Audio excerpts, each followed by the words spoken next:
रायगडावरील वाघ्या कुत्र्याच्या समाधीवरून आमदार गोपीचंद पडळकर यांनी टीका टिप्पणी केली। वाघ्या कुत्र्याची समाधी हटवण्याचा मुद्दा संभाजी ब्रिगेडचा खुसपट असल्याचा आरोप करत समाधीला 20 पोलिसांचं संरक्षण देण्याची मागणी पडळकरांनी यावेळी केली।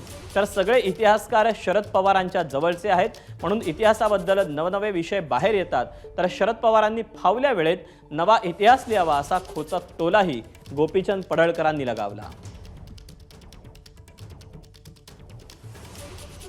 ज्या संभाजी ब्रिगेडनं हा विषय पुढे आणलेला आहे, हा अत्यंत निंदनीय प्रकार आहे।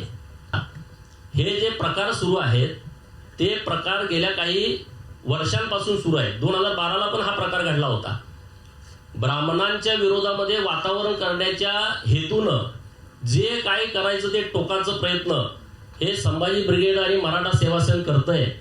त्यामुळं त्यांच्या इतिहासकारांनी जी काही भूमिका मांडली ती भूमिका आम्हाला मान्य नाही।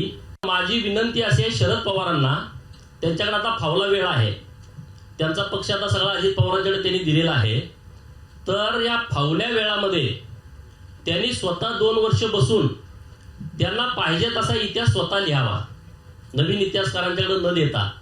आणि एखाद्या जातीला कसं टार्गेट करायचं, कुठली जात मातीत घालायची, कुठल्या महापुरुषाला खाली दाबायचं, कुठल्या महापुरुषाला वर काढायचं, कुठल्याला खाली दाबल्यानंतर मताचं राजकारण होईल, कुठल्या जातीला जास्त शिव्या दिल्याच्या नंतर मतं जास्त आपल्या बाजूने येतील, पुढच्या 2-4 पिढ्या मातीत कशा जातील, अशा पद्धतीचा इतिहास त्यांनी एकदाच लिहावा। एबीपी माझा, उघडा डोळे बघा नीट।